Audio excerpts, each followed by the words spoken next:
في مدينة الحسيمة عاشت الأجواء خلال الأيام الماضية حالة من الحزن والأسى بعد وفاة أحمد الزفزافي والد ناصر الزفزافي قائد ما يعرف بحراك الريف. الحدث لم يكن مجرد وفاة عادية في محيط أسرة محدودة، بل تحول إلى محطة إنسانية وسياسية واجتماعية استأثرت باهتمام الرأي العام المغربي داخل الوطن وخارجه. فالرجل الذي قضى سنوات من عمره في متابعة ملف ابنه المعتقل على خلفية الاحتجاجات التي عرفتها المنطقة رحل بعد صراع طويل مع مرض السرطان، تاركا وراءه أثرا عميقا في نفوس عائلته وأبنائه وكل المتابعين لقضية الريف. انتقال ناصر الزفزافي من سجن طنجة 2 إلى مدينة الحسيمة لحضور جنازة والده شكل لحظة مؤثرة أعادت إلى الله عليه وسلم المبعوث رحمة للعالمين وعلى سائر الأنبياء والرسل وعلى آله وصحبه أجمعين. سلام الله عليكم جميعا يا أهل السلام وأزول.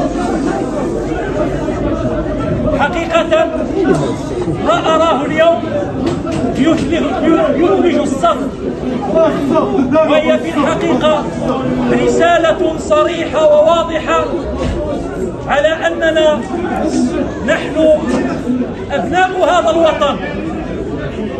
وحينما أتحدث عن الوطن لا أقصد به الريف فقط، بل أقصد به كل شبر من أشجاره.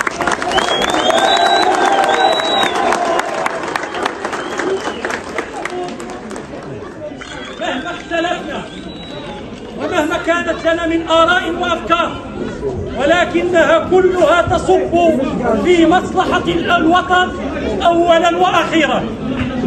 لا شيء يحلو فوق مصلحة الوطن. وجودي معكم اليوم حقيقة وأنا لست من الذين يبخسون الناس أشياءهم، كلمة لا بد أن أقولها للتاريخ: ما كنت لأكون اليوم معكم، ما كنت اليوم لأكون اليوم معكم لولا أولا فضل الله تعالى والمجهود. حقيقة أقولها وأجهر بها مصداقا لقول الله تعالى: ولا تبخسوا الناس أشياءهم. يعني إدارة السجون المتمثلة بالخصوص في شخص المندوب قام بمجهود كبير، وأنا أعرف جيدا ما، لأن الأمور ليست بالسهلة التي يمكن أن يتصورها أي إنسان حتى تصل إلى مدينة الحسيمة. وهذا الفضل يعود أولا لله ولشخص المندوب ولكل الأطر الذين اشتغلوا إلى آخر الساعات من أجل أن تتحقق هذه الأمنية لحضور جنازة والدي رحمه الله، الذي أسميه طبعا إذا قبلتم فضلا وليس أمرا أبو الأحرار والحرائر.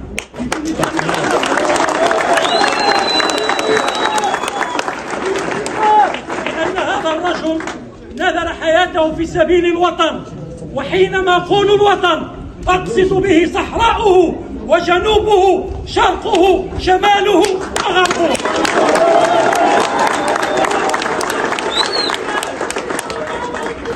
نحن ترحم على الراحل وتدعو الله أن يتغمده بواسع رحمته. وسط هذه الموجة كان واضحا أن المغاربة جميعا تجاوزوا الخلافات المرتبطة بملف الحراك وركزوا على البعد الإنساني الذي يفرض نفسه حين يتعلق الأمر بفقدان أحد الوالدين. فالموت مناسبة واحد مشاعر وتدفع الجميع إلى تقديم العزاء وتجاوز الحساسيات السياسية أو القضائية. السلطات كانت قد سمحت لناصر الزفزافي في فترات سابقة بزيارة والدي في محنته الصحية، وهي خطوة وصفت حينها بأنها إيجابية وتعكس مرونة معينة في التعامل مع حالته. هذه المرة أيضا تم نقله ليشارك عائلته لحظة الوداع الأخيرة، وهو أمر لقي إشادة واسعة.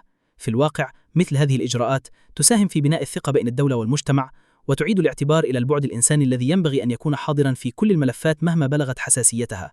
فالمغاربة بطبعهم يقدرون قيم الرحمة والتضامن، وكلما رأوا تجسيدا لها في ممارسات ملموسة ازدادت ثقتهم وشعورهم بالانتماء. من جهة أخرى أعاد هذا الحدث إلى الواجهة مطالب العديد من النشيطين والسياسيين والحقوقيين بضرورة طي صفحة هذا الملف نهائيا عبر مبادرة ملكية للعفو. فبمجرد أن ظهر ناصر الزفزافي وهو يتلقى التعازي وسط أهله وأبناء الحي